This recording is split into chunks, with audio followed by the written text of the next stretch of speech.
What if I told you there are digital workers already replacing tasks in America, and most people don't even know it's happening? And here's the crazy part.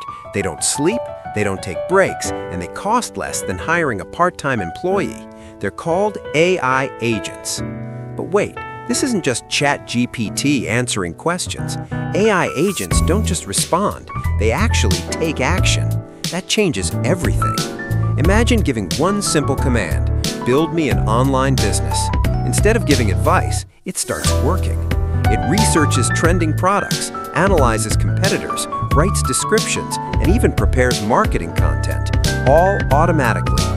So how does it actually work? An AI agent sets a goal, breaks it into steps, uses digital tools, and adjusts based on results. It thinks in processes. Now here's where it gets serious.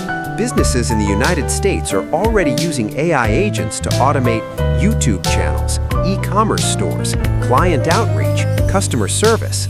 This means one thing: the people who understand automation will become more valuable than the people doing repetitive work. That shift has already started. But here's the opportunity. You don't need to be a coder. You just need to understand how AI tools connect together. Start small.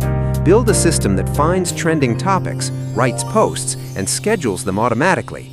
That alone can become a paid service. In the next few years, you'll either use AI agents or compete against someone who does. AI agents aren't science fiction. They're digital workers. And the real question is, are you going to ignore this shift or build with it?